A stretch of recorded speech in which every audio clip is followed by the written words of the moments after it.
Bab ke-11. Charlie membuka isi tas yang dibawakan oleh Ellie tadi untuk melihat isi dalamnya. Ternyata Ellie membawakannya makanan mewah, salah satu di antaranya adalah pizza yang dia sendiri baru pernah satu kali memakannya saat diajak Sonya ke mall. Wah, banyak sekali makanan yang ia bawa. Bu, ya, ini ada makanan dari Ellie. Dia membawakan banyak sekali makanan ini. Charlie membuka semua makanan itu agar bisa dipilih orang tuanya yang mana saja yang ingin dimakannya. Tampak ayah dan ibunya sedang meneliti makanan itu untuk dipilih mana dulu yang ingin mereka makan. Sepertinya yang ini dulu. Ayah Charlie mengambil salah satu makanan itu, sedangkan ibunya mengambil pizza terlebih dahulu. Kau tidak mau memakannya, nak? Tanya ibunya yang melihat Charlie tidak memakan makanan itu. Nanti, Bu. Charlie masih kenyang baru saja makan. Kemudian dia pamit untuk masuk ke dalam rumah melanjutkan belajar lagi meninggalkan kedua orang tuanya di warung sambil makan. 30 menit kemudian. Aduh, Mas. Kok perut aku mules sekali ya? Ibunya merasakan jika perutnya saat ini sangat sakit ditambah tubuhnya terasa panas. Sama, Bu. Perut aku sakit sekali rasanya. Kepalaku juga sangat pusing. Aduh, Mas. Sakit sekali. Areh. Suaminya juga tidak dapat membantu istrinya itu karena dia juga menahan sakit yang sama seperti istrinya namun tetap berusaha merangkulnya. Tidak lama kemudian Charlie keluar rumah untuk melihat warung dan ternyata melihat kedua orang tuanya merasakan kesakitan. Ibu, ayah, kalian kenapa? Tanya Charlie panik melihat kedua orang tuanya memegang perut mereka. Tidak tahu, nak. Perut kamu sangat sakit. Charlie terlihat begitu panik. Ayo kita ke rumah sakit, Bu. Ya. Ucap Charlie. Pergi naik apa kita, nak? Lagi pula kita tidak punya uang untuk membayar uang untuk berobat ke rumah sakit. Sahut ibunya yang sudah terlihat lemah. Areh. Charlie semakin panik terlihat dirinya pucat. Apa yang harus dilakukannya tidak ada orang saat ini dan jarak rumah mereka dengan tetangga berjauhan. Telung, telung. Ia memutuskan untuk berteriak siapa tahu ada yang mendengar dan bisa membantu memberikan pertolongan. Sesaat kemudian terlihat ada sebuah mobil yang tidak dikenalinya memasuki halaman rumah itu dan terlihat keluar seorang lelaki bertubuh tegap. Pak Telung, Pak. Tolong ibu dan ayah saya. Ucap Charlie dengan suara yang sudah serak karena menangis. Ada apa, Nom? Kenapa dengan orang tua kamu? Tanyanya dengan nada panik. Tidak tahu, Pak. Tapi tolong orang tua saya bawa ke rumah sakit, Pak. Saya takut mereka kenapa-kenapa. Mohonnya pada orang tersebut. Baiklah, ayo bantu saya membawa mereka masuk ke dalam mobil. Kemudian Charlie membantu membawa orang tuanya masuk ke dalam mobil dengan air mata yang terus menetes membasahi pipinya. Dirinya tidak peduli siapa orang itu dan tidak tahu jahat atau tidak karena tidak ada orang saat ini dan hanya ada lelaki itu. Di saat yang membutuhkan kebetulan orang itu datang entah ingin ke warung atau apa dia juga tidak tahu. Setelah kedua orang tuanya masuk ke dalam mobil, Charlie juga ingin masuk ke dalam menemani orang tuanya. Namun orang itu bertanya, Nona mau ngapain? Tanya orang itu. Saya mau menemani orang tua saya, Pak. Jawab Charlie. Tidak usah, Non. Biar saya saja yang membawa mereka. Biar cepat lagi pula Non perlu menjaga rumah dan warung juga belum ditutup. Tolaknya secara halus. Tapi, Pak, nanti siapa yang menjaga rumah Anda, Non? Belum sempat Charlie meneruskan sudah dipotong orang itu. Charlie menoleh ke arah orang tuanya dan orang tuanya menganggukkan membenarkan apa yang dikatakan orang itu. Tapi Pak, pastikan orang tua saya aman ya, Pak. Pintanya. Bagaimanapun dirinya sangat khawatir karena dia tidak mengenal orang itu. Tapi karena keadaan mendesak apa boleh buat. Non tenang saja. Nanti setelah orang tua Non di rumah sakit, saya akan kembali lagi untuk menjemput Nona. Saya bukan orang jahat kok. Dia tahu pasti Charlie tidak begitu percaya dengannya begitu saja.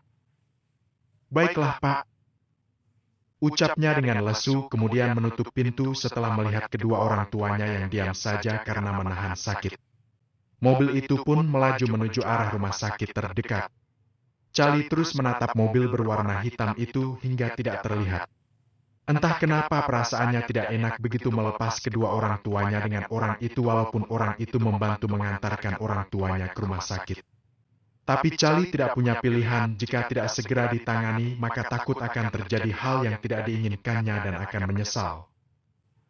Sebaiknya aku cepat menutup warung dan bersiap untuk menunggu jemputan, gumamnya.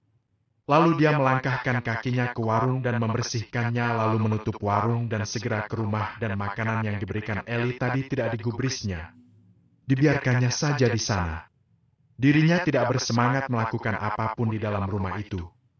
Tampak dirinya duduk berdiam menatap ke depan dengan pandangan kosong. Sekali-sekali diliriknya ke arah jam dinding. Baru 15 menit yang lalu orang tuanya dibawa. Tak terasa waktu sudah menunjukkan jam 17 lewat 15 menit yang artinya sudah 45 menit semenjak orang itu membawa orang tua Charlie. "Halo? Charlie?"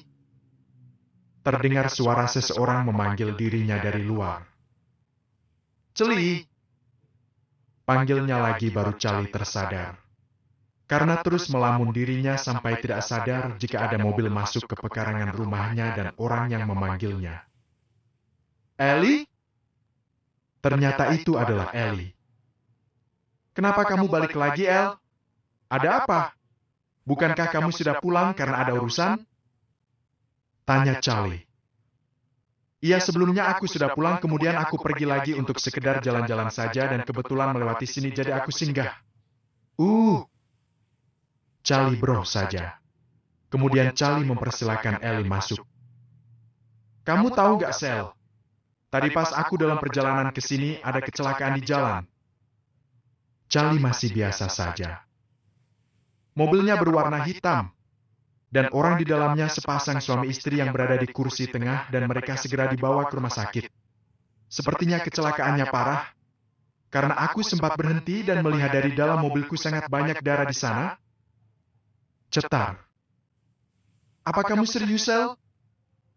Wajah Charlie tampak pucat. Ellie mengangguk. "Iya, aku serius, sial. Ngapain aku bohong?" Timpalnya. "El, bisa tidak antarkan aku ke rumah sakit untuk melihat orang itu?" Charlie memegang kedua bahu Ellie. Kenapa emangnya, Sel?" Tanya Ellie pura-pura panik. "Ciri-ciri mobil dan orang tadi yang kamu sebutkan sepertinya orang tua aku, El." Kini Charlie tidak dapat menahan air matanya yang sudah memenuhi bola matanya. "Emang orang tua kamu kemana?" Ia bertanya seolah tidak tahu. "Orang tua aku tadi dibawa oleh orang yang ingin membantu karena mereka sakit dan mobilnya berwarna hitam." Heks, heks. Tangisnya pecah. "Kamu tenang dulu, Sel. Mana tahu itu bukan orang tuamu. Kamu jangan berpikiran yang tidak-tidak." Ellie mencoba menenangkan Charlie yang menangis sesenggukan. "Tolong antarkan aku ke sana, Sel. Aku hanya ingin memastikan karena orang tuaku juga dibawa ke rumah sakit." Bujuknya pada Ellie.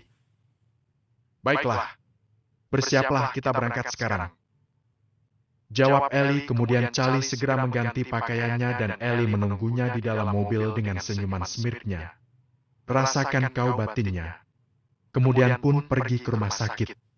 Selama di perjalanan Charlie hanya dia membisu dengan pandangannya mengarah keluar jendela dengan tatapan kosong. Ellie memegang tangan Charlie berusaha untuk menguatkannya. "Kamu jangan khawatir, Sel. Kita doakan saja semoga orang tuamu baik-baik saja dan yang kecelakaan tadi bukanlah orang tuamu." Ucapnya dengan lembut. Tidak ada reaksi dari Charlie, dia diam saja. Dia terus memanjatkan doa selama perjalanan. Berharap apa yang dikhawatirkannya tidak terjadi. 30 menit kemudian mereka telah sampai di rumah sakit dan Ellie juga membantunya mencari orang yang kecelakaan tadi. "Permisi, Mbak. Apakah Mbak tahu orang yang dibawa ke sini tadi sepasang suami istri yang kecelakaan?" Tanya Ellie pada resepsionis. Oh iya Mbak. Mbak silakan datang ke ruang ICU. Jawabnya. Baik, terima kasih Mbak. Kemudian mereka berdua pergi ke ruang yang dimaksud untuk mengecek dan Ellie terus menggandeng tangan Charlie yang terasa dingin. Sesampainya di depan ruang itu, kebetulan seorang dokter baru saja keluar dan Ellie langsung menanyakan orang itu. Maaf Mbak, apakah Mbak dari keluarga korban? Kami hanya ingin mengecek Dok. Apakah itu benar orang tua saya atau bukan? Jawab Charlie. Baiklah, mari ikut saya.